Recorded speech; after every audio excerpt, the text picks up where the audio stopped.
This is about cell groups, and this is one important way of growth that is very helpful. That's very helpful for ministry. Let me introduce this. Because many churches are run just by the pastor preaching, and then the people listening to the sermons, and then they go home, and very often they might forget what they've learned, and they don't know how to apply it to their life, and there's not much personal attention to help them spiritually.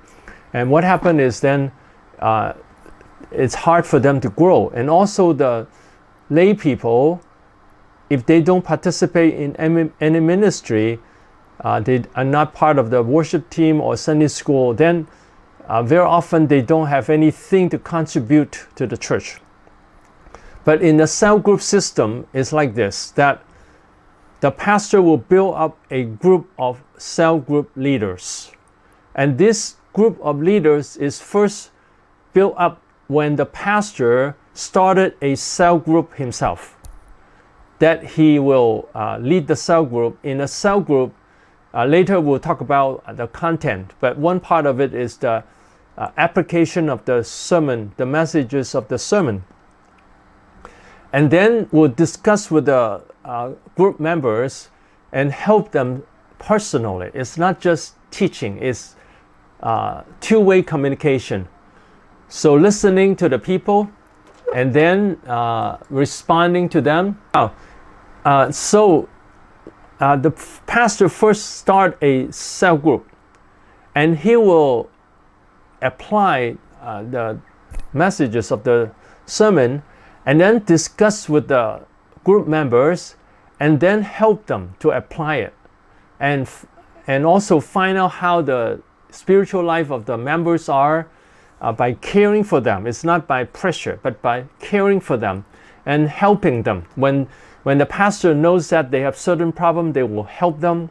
They will listen to the needs and the problems and help them, and also help them in front of the group, and then also pray for people who are in needs. So in a cell group, now first there is worship.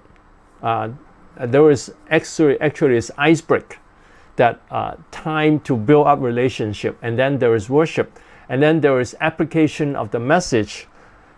Then the pastor will build up the relationship with the people and care about them, and then teach them how to care for each other. So there should be training on these future leaders. So some of the group members will be future leaders that will lead cell groups in a church. Now, what are the advantages of the cell groups? The cell group, the main advantage is that the members would have someone to care for them.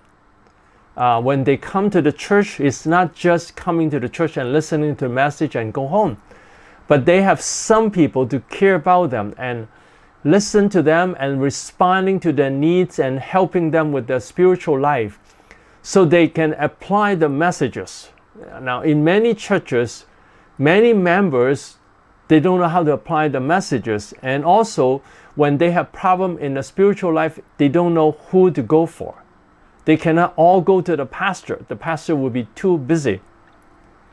So if there are cell group leaders, the cell group leaders would take care of the members, and then there will be other, they call, it could be pastors, it could be lay pastors above these cell group leaders to take care of them. And then above all would be the pastor to take care of every leader. So in this way, the pastor will take care of the leaders, and then the leaders will take care of other cell group leaders, and then the cell group leaders will take care of the members. But at the beginning of a church, of course, then you only have the cell group leaders to take care of the cell group members, and then the pastor will take care of the cell group members. And very often it was first, the pastor will start with one cell group that he will demonstrate. So he has to first learn the way of the cell groups, how to discuss the Bible passages and talk with them and apply it and ask them questions. There will be discussion questions on the messages and how to apply it. And then the pastor will raise up situation. For instance, the message is about forgiveness. So there could be questions like, are there some people it's hard for you to forgive? And why is it important to forgive? And how can we forgive people whom it's very hard to forgive? That some people who have hurt us deeply, how can we forgive? So the members would talk about their difficulties or share about how they have forgiven some people. And then with the cell group, then the pastor will know, the leader will know which one of these members can apply the message and which one of them cannot. And then the pastor can continue to help the person, to help him grow. And so the advantage of the cell group is that it's to be able to help the members to apply biblical truth to their lives, and then they also get support in the spiritual life, and they also get appreciation from the cell group. Now it's very important. The cell groups has a positive attitude, an attitude of not to criticize, but an attitude of appreciation.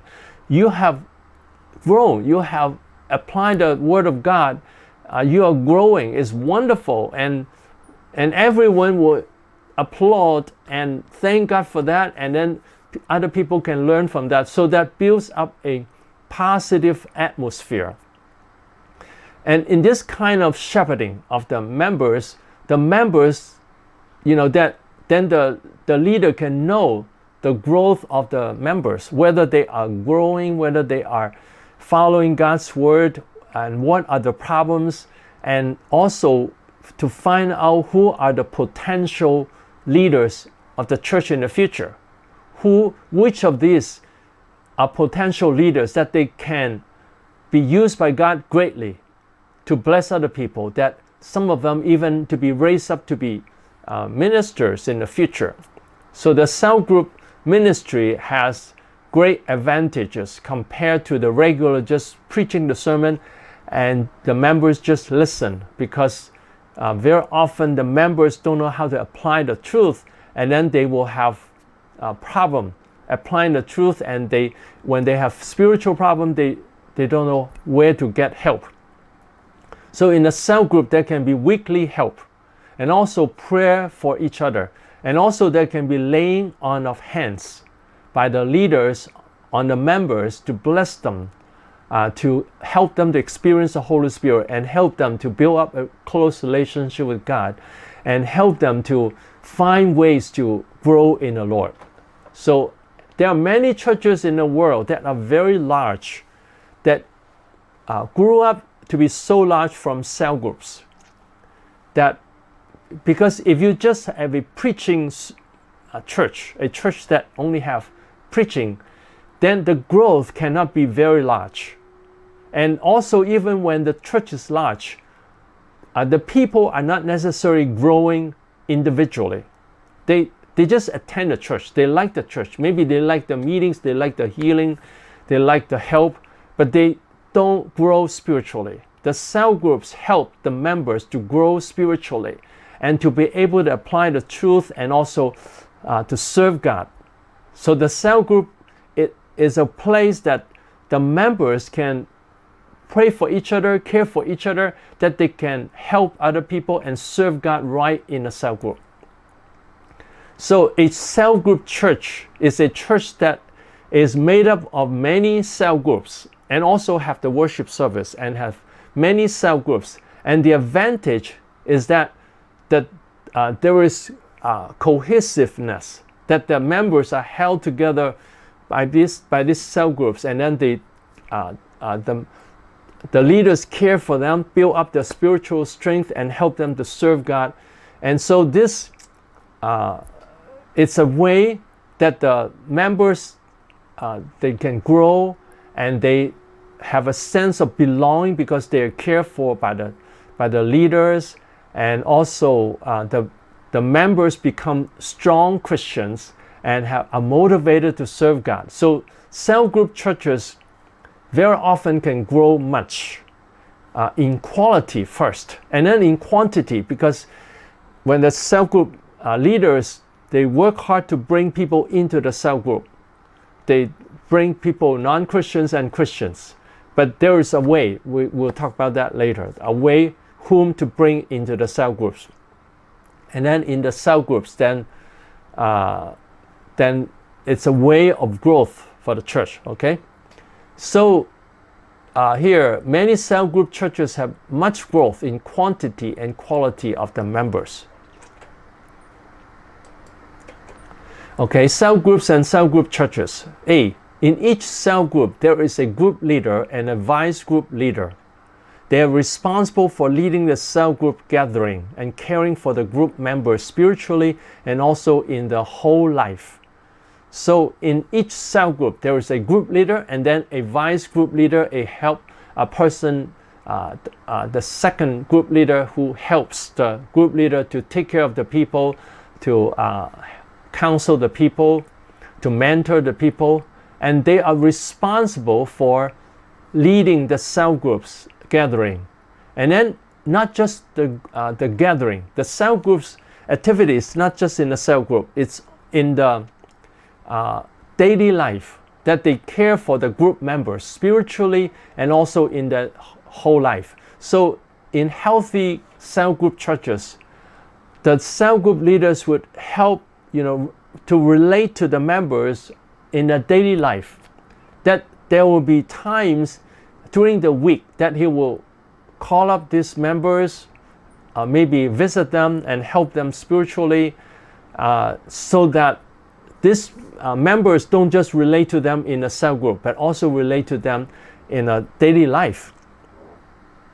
Okay, and then in each cell group gathering, there are generally 4 parts. First is the welcome. There can be games or some group activities to build up the relationship with the group. So it's also called icebreak. It can be games, it can be chatting, relational time, it can be celebration of birthday, it can be a time of eating some snacks, a time to relate to each other. And then 2 is the worship. One group member leads worship with or without instruments.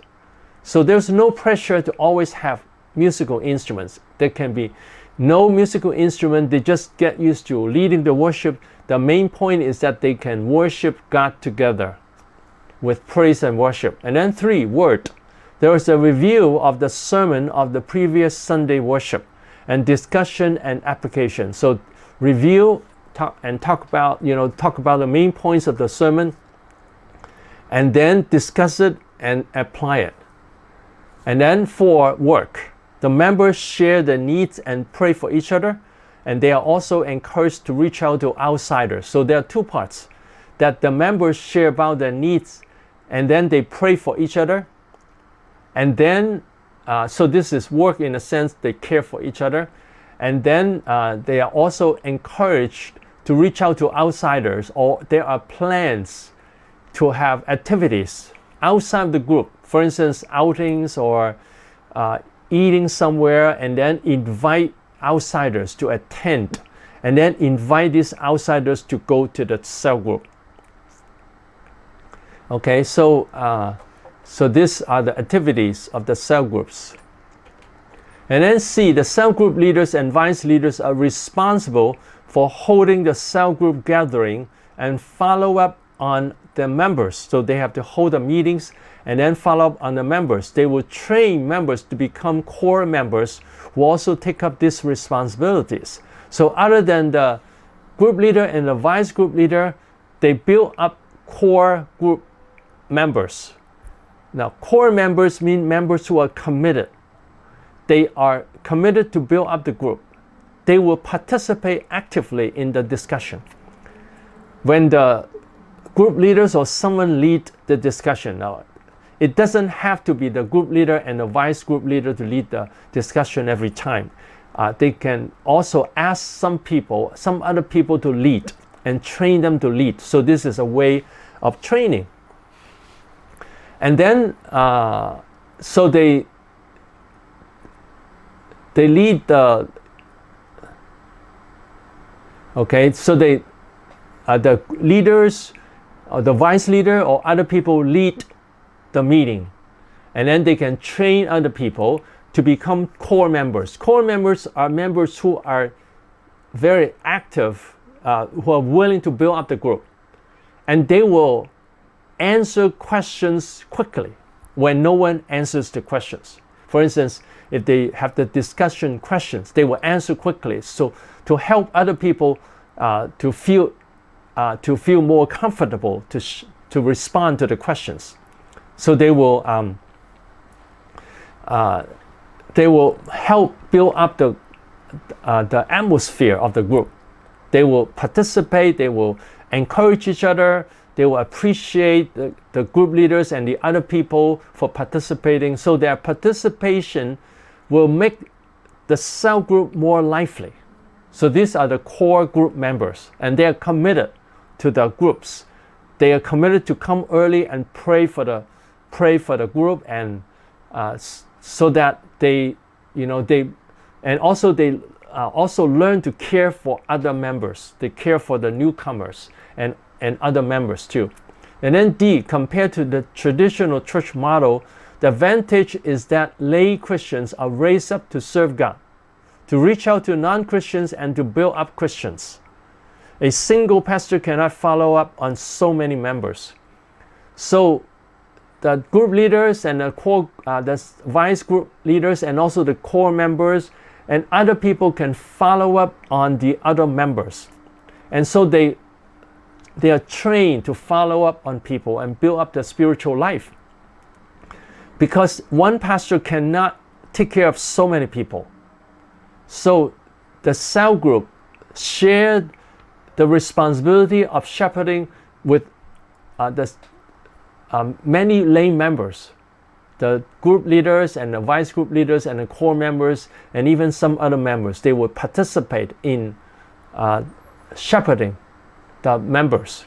Okay, E, the group leaders and vice leaders will raise up group members to reach out to non-Christians and build up Christians.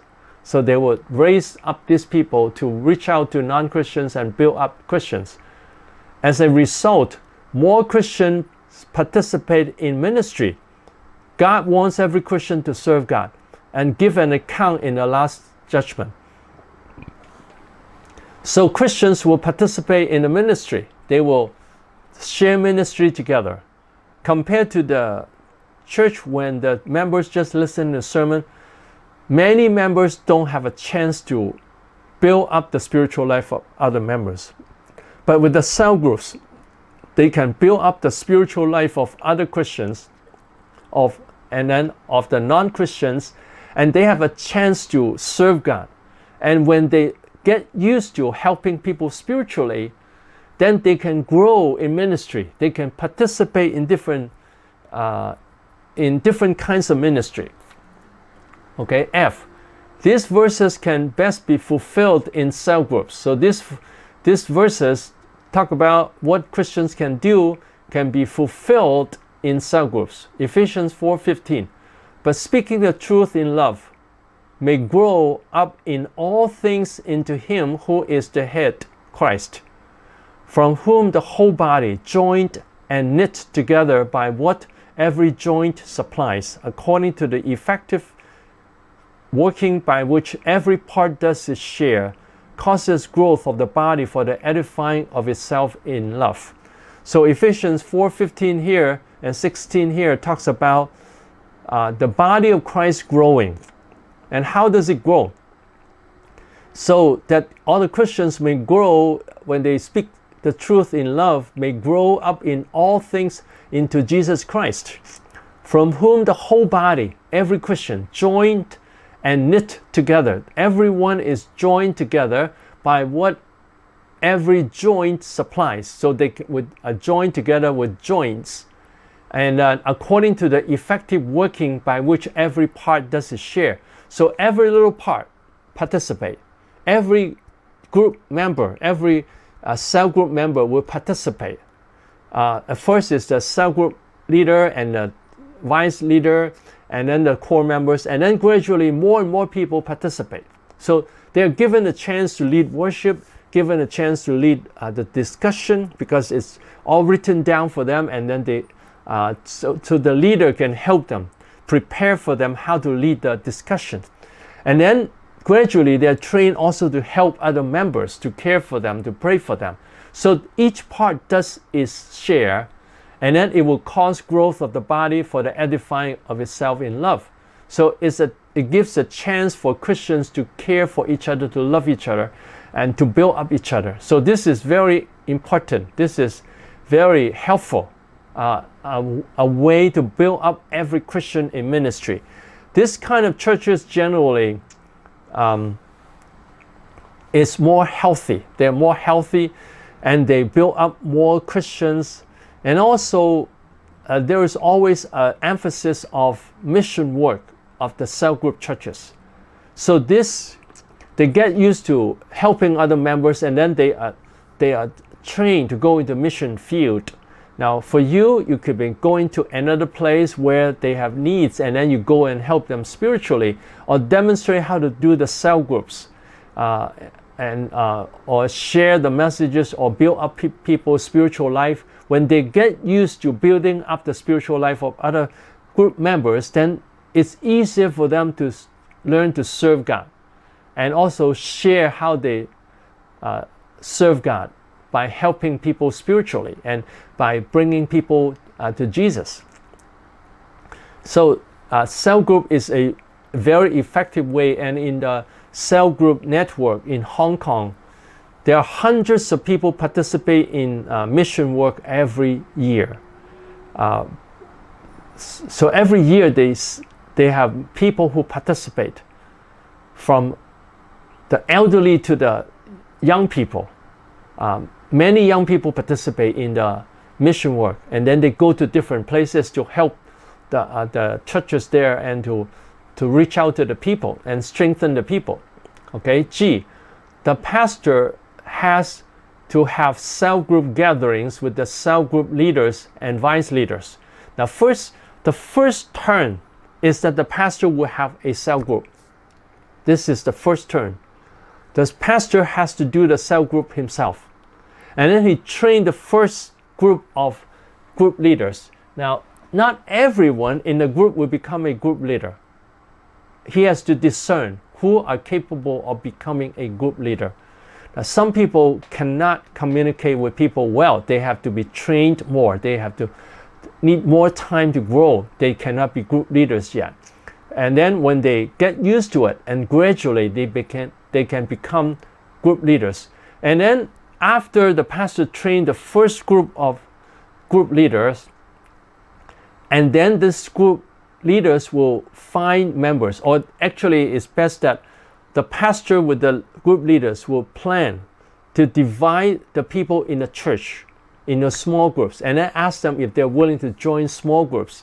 Now, before people join small groups, we have to explain to them that they are expected to participate every week, and they will get the benefit of the spiritual care of this group of people, and they will be built up spiritually, and also in their daily life, and in application of the truth, so that will attract people to participate. And then, but they are expected to participate regularly. Now, of course, sometimes if they cannot come for certain reasons, is fine, but they should commit to come almost every week. And so people who are willing to participate, then they can join the cell group. But if people are not willing, then we leave them alone for now, and then maybe invite them later, because if they don't come regularly, it would disrupt the group. They should commit to come at least half or more than half of the meetings, so that they can be more constant in the group. Now, when we invite non-Christians too, we can ask them, you can be helped here, and then we can pray for you, and you can experience God here. Are you willing to come regularly every week? And the cell groups are very effective to bring people to believe in Jesus, because they can see Christians alive in the cell group. Okay, and then so after the cell groups are built up, after the pastor has the first cell group, and then generally is after 1 year or 9 months that the cell group will split. Then these people that the pastors train, those who are capable, will become group leaders. And they have to have a lot of practice in the first year. The pastor has to let go and let them practice. And then review with them how they have been doing in leading the group. So to let them lead the cell group, lead the worship, and talk with people, to mentor people, counsel people. So the pastor has to train these people to make sure that they can become cell group leaders. And then after the first year, when they can start the cell groups, then the pastor will have a cell group of the group leaders, that he will take care of these group leaders. That there are two parts to take care of. First, to take care of their spiritual life. Second is to take care of their ministry in the cell groups, how they are doing in the cell groups. So to build up the spiritual life as well as building up their way of ministry, and also give them some training and listening to their problems and responding to them. And generally, cell group leaders do come across a lot of pressure. Now, why is there a lot of pressure? Because they are serving like little pastors. Now, generally, when members come to church, when Christians come to church, they are not pastors. They don't have the responsibility of take care of other Christians. So there's not much pressure. But as a cell group leader, when the cell group members don't come regularly, or when the cell group members don't grow, they become very weak, or they have spiritual problem, then or they reject the members, the group leaders, or they don't participate in the discussion. All this can give pressure to the leader. The leader needs to learn to let go of the pressure and serve joyfully. With joy, he can influence the members. Then he serves joyfully. But sometimes it's a tendency. We know that even pastors have pressure. So not everyone learn to put down the pressure and let God take care of the result. And also, it's true that many leaders haven't learned how to take care of people, so they don't know how to build up the spiritual life of the members, how to build up the atmosphere of the cell group. The atmosphere is very important. When people participate in a discussion, they care for each other, they love each other, and they share what God has done in their life, then the atmosphere of the cell group will be very lively and Christ-like. But there are cell groups that are very dead. People don't participate. People don't talk. And the spiritual life of the Christians are very weak. And these are very weak cell groups. So then the leaders need to build up the core members first, the members who are more steady in the spiritual life, to build them up so that they can build up the spiritual atmosphere. I should say the spiritual atmosphere. But it's also the atmosphere of discussion too, not just the spiritual atmosphere, but the spirit of the atmosphere of the discussion and the interaction. So all this need to be trained. So first, the pastor really need to learn how to be a cell group leader. He need to learn counseling. Need to learn how to listen to people, responding to people without giving pressure, and serving joyfully. Even when group members don't come, they don't take the pressure. They will say, we just do our best. Even when 2 members come in a group, they still are joyful that they're happy that 2 come, and then the 2 persons who come, they get helped, and then they are happy, and then they will bring more people. So when group members feel helped and cared for in the cell groups, then they have the motivation to bring in more people, and they have the motivation to participate. So it comes from the spiritual life of the pastor and the leaders. very importantly, it has to come from the spiritual life of the pastor. And not just his spiritual life, but his personal life. That he is a joyful person, is a burden-free person, as a caring person. So all the qualities of a person who serves God. Now, one time I have talked about the qualities of people who serve God. So the pastor has to build up those qualities, that he has love for God, he has love for people, he has a strong spiritual life, he has joy from the Lord, he has strength from the Lord, and he has compassion for the people, he cares for the people, he is willing to spend time on people, and he is positive, he is not critical of the people, he appreciates every growth the people have.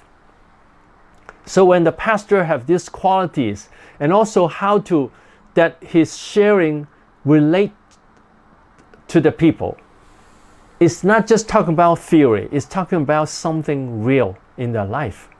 So when the pastor talks about, that if the message is about love, he can share from experience how he has been loved by other people and how that love has helped him, and how he has loved other people and see these people grow, and how he also has seen people who don't love, and how these people, they cannot have, they cannot build up other people, and they actually hurt other people spiritually, and also how these people, it's very hard to relate to, because they don't love people, they don't care about people. So there are problems of people who don't love, and then there are strengths of people who love. So from this real experiences of the pastor, that he has met different people, and his experience with these people is always encouraging these people, building up these people, changing people from lazy people to become caring people, changing people from lukewarm Christians to zealous Christians, to Christians who care about other people. So a cell group church really will test the life quality, the spiritual life and the life quality of the pastors and the leaders. And if they have these life qualities, then they can help other people. So it's a personal style of ministry. It's more personal. It's not just standing up on a pulpit and preaching. It's relating to people, understanding people, caring for people. So I hope we all hunger this kind of ministry, and then it will build up people who care for people.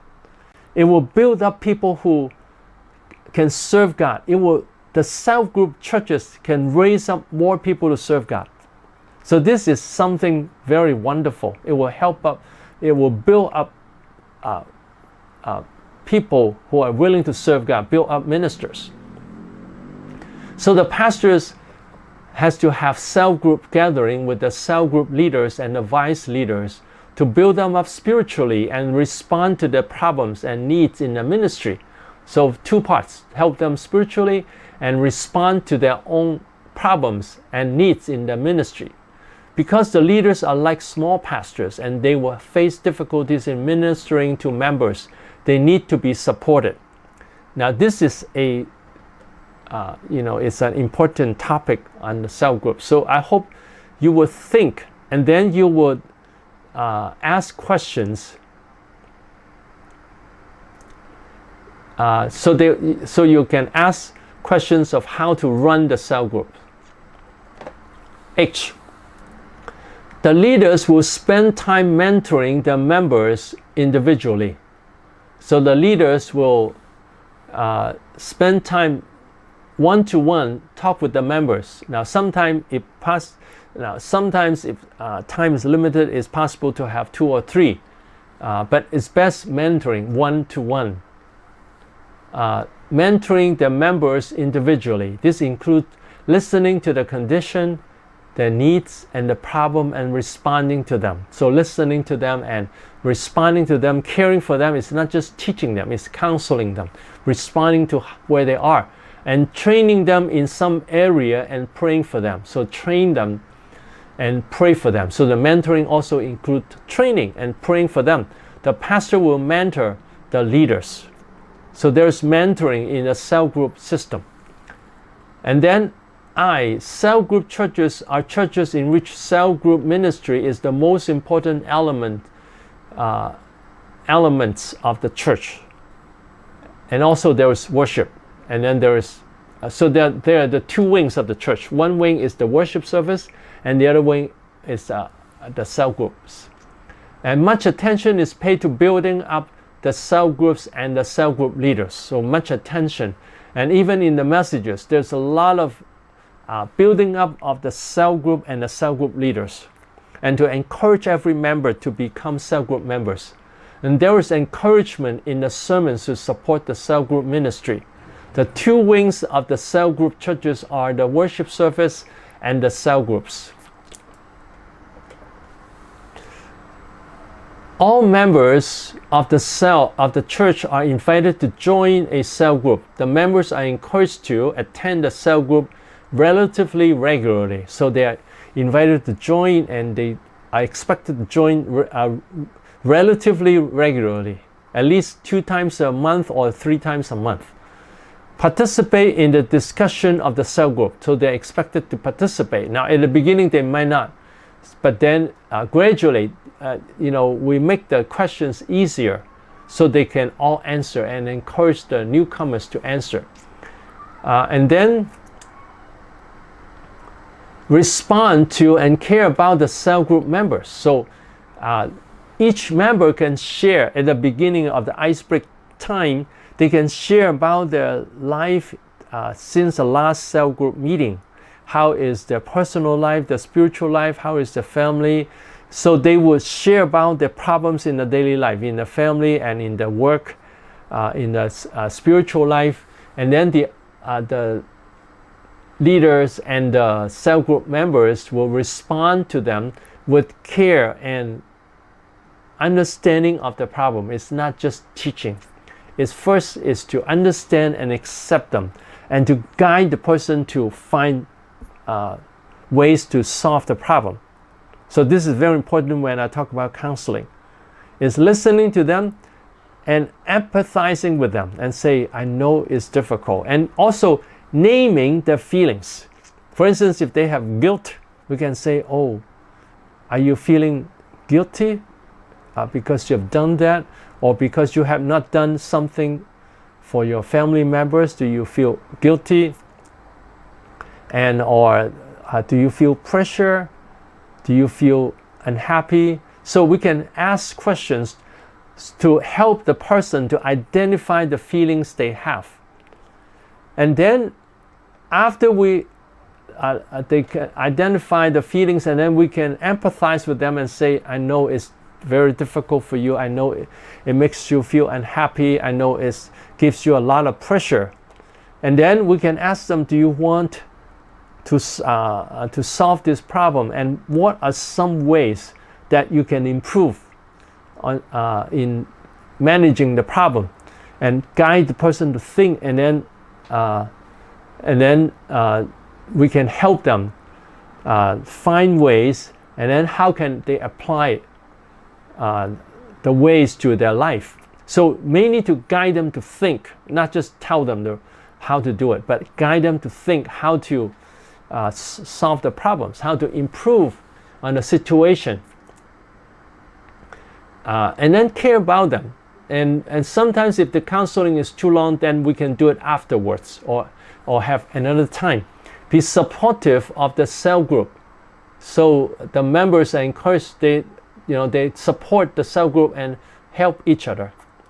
At the same time, non-Christians who are willing to come are also invited to join the cell groups. So they are invited to join the cell group, and the goal is to lead them to believe in Jesus. Okay, a cell group church pastor has to have the mentality of the cell group. He has to have this mentality of caring for people, listening to people, respecting people. He has to care about the cell group leaders and listen to their needs and respond to them. So he has to first care about the cell group leaders. And the messages have to build up the members to care for each other. So the messages would build up the members their ability to care for each other, to love each other, to help each other. A necessary quality of a cell group church is that it has love and caring of the members. So it's very important to have love and caring of the members. So the messages is not just theoretical messages, but messages that are applicable, that are useful, that would help people.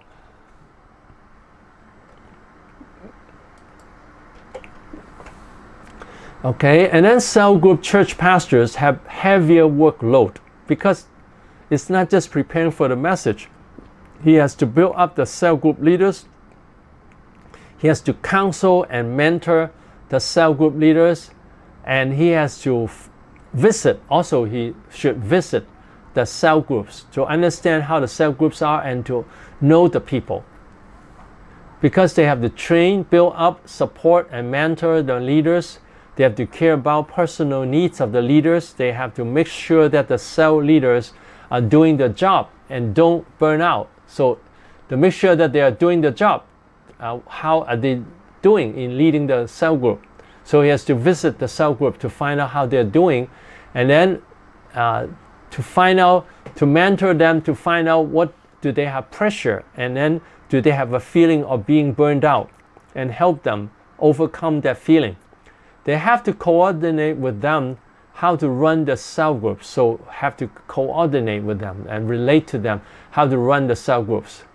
And then when the cell group grows to about 12 people, it has to split into 2 groups. So generally there's a time of 9 months or 1 year. Then the cell group has to split, unless if the church grows, the groups grow so fast, then it can split in maybe half a year. Because if a group is too large, it is hard to have much discussion. If there are 15 or more people in a group, then it's hard to discuss and hard to everyone to have a chance to talk. So this is the way how the cell groups grow too. Before splitting, the leaders have to train leaders of the new group. So he has to train up new leaders and vice group leaders, and he has to train the core members. The leaders have to let the members practice leading welcome, worship, word, and work, and evaluate how they have done and how they can improve. So they have to practice leading welcome and worship, the welcome part, the relation part, and the worship part, and the word part, and then the sharing of the word and application, and then work. How to care for each other and how to plan for the group to reach out. So the future leaders have to practice doing all these parts. And the other members also practice, so that everyone has a chance to practice if they are capable, if they are willing to do it. Now, sometimes some people, they can do it to a certain extent, but they are very shy and afraid. We still encourage them to do it, even though they don't do it very well. But there are people who absolutely cannot do it because they are still, spiritually very problematic, has a lot of problem, and also spiritually very too weak, or they cannot talk at all to discuss, to lead the discussion. So they need to, sometimes it can be 2 persons leading. So the leader and another member he wants to train. So he, ahead of time, he discussed with this leader, member how to do it. And then in the process, the leader and him trying to do it together. And then when he has problem, then the leader will help him, remind him. And so this is one way to have co-leading situation for them to practice. Okay? And then a cell group should split into 2 groups in about 1 year's time. There are 4 stages within the year. Within this year, there are 4 stages. First, knowing and exploring stage. After splitting the group and inviting members to join, the members get to know each other. So about 10 to 12 weeks. So that's about less than 4 months that they know each other, to explore the relationship. And then 2, resolving conflicts stage. a stage in which conflicts between members and problems of members are resolved. Also about 10 to 12 weeks. So because cell group is like a marriage in a sense, because they are connected to each other, relating to each other. When they relate to each other, they would have conflicts. For instance, some members might be irresponsible, they might throw a tantrum, have temper, or they are very sad, depressed, and so it causes conflict in the group. So in this process, the leader will try to talk with them personally and try to resolve the problem and help them to relate to each other. So basically, to overcome the problem so that they can relate to each other well. Okay? And then 3, training and outreach stage. A stage of training the members to reach out and reach out to invite people to join the cell group, 20 to 24 weeks. So that's about almost 6 months. So training them to reach out and then outreach. A stage of training the members to reach out and then actually doing the outreach to invite people to join the cell group. And then growing and splitting stage. When a group has grown to have 10 to 12 people, new leaders are trained and the cell group is preparing for splitting into 2. So the 4th stage is that they are growing and then they're training the new leaders to prepare for the splitting. So these 4 stages are first to know each other and explore the relationship and then resolve the conflicts. Now sometimes it doesn't take that long, you know. Sometimes even in the beginning there is solving conflicts. It depends on the group. And actually in cell groups, we can see the problems of people much more than in just a regular church service, because then people can, you know, they show their emotions, they talk about their problems, or they cannot relate to other people, or they hurt each other verbally. Because they might be doing that all the time. They might say negative things about people all the time. And in a cell group, then we discover that this person likes to talk negatively. And so we help these people to realize that they have this habit of hurting people. So the way to do it is to ask them. Now today you said this to the member, to someone. You said, why didn't you do it? What do you think the other person would feel? How he would feel? And then, do you like the person to feel that way? And what is another way of talking to change this? So to guide them to think. Now sometimes counseling to help members to face a problem might not be done in a cell group. If it's counseling to help comfort a person, we can do it in a cell group. But if a member has certain problem, then we want to counsel them individually afterwards, or at another time that we have an appointment with the person to have another time to counsel the person, instead of counseling them in public. If this person has a problem of relating to people, and at the point when this person hurt other people, we want to care about the other person too. So we can immediately say, when you said this, what do you think the other person would feel? And then can you apologize for that? And then we can say, okay, we can talk about this another time, some other time, to talk about how we can talk to each other. Or the leader can explain about, I have talked about this one time, words of grace and gentle words of the law. Words of grace is saying words that comfort people, encourage people to say, how to say words like, oh, you're doing great, I appreciate you, I like how you help us, how you care for each other. So these are encouraging words that they are words of grace. And then words of the law would be to sometimes we had to talk about how we relate to each other, and how can we talk in a way we don't hurt each other. We don't want to hurt people when we guide them to change. We want to find a way to say it gently. For instance,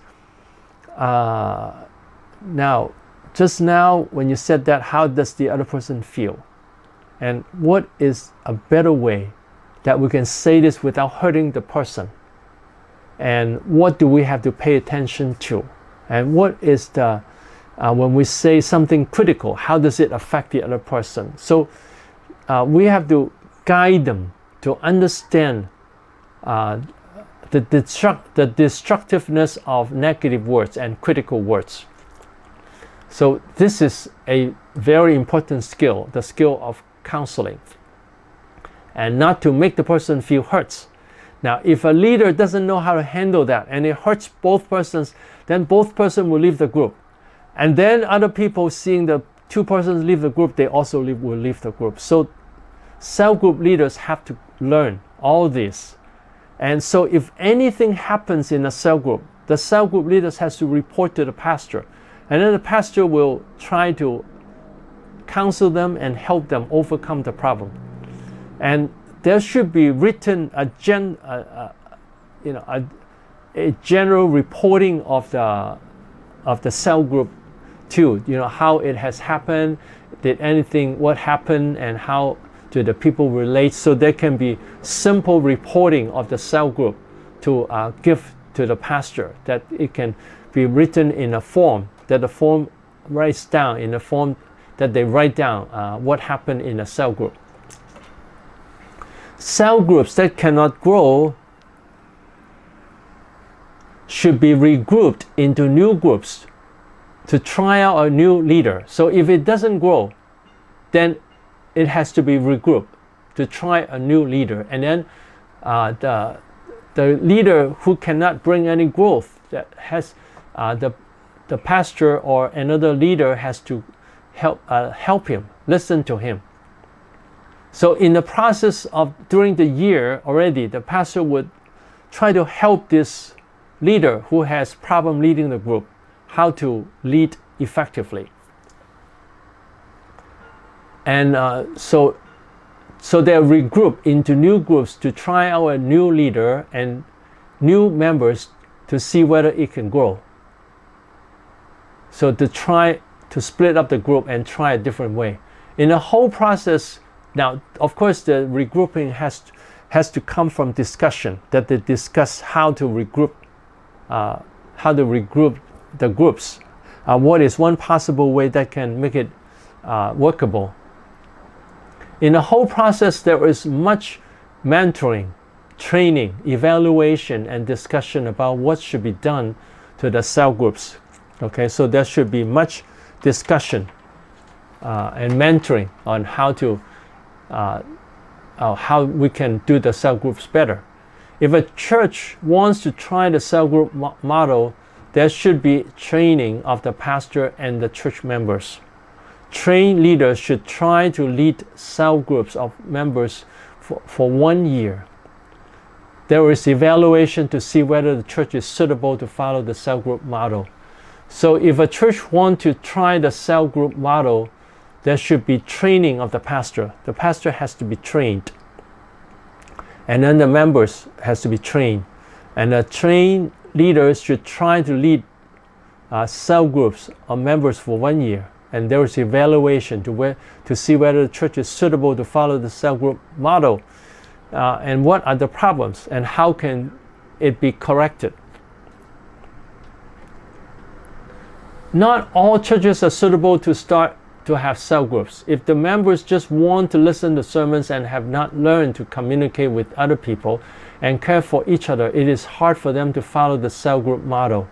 They have to be trained and convinced of the effectiveness of cell groups. So if the members are not caring, they're not mature, they don't want to care for people, they don't know how to communicate with people, they have problematic personal relationship, then they're not suitable to be cell group leaders or cell group members.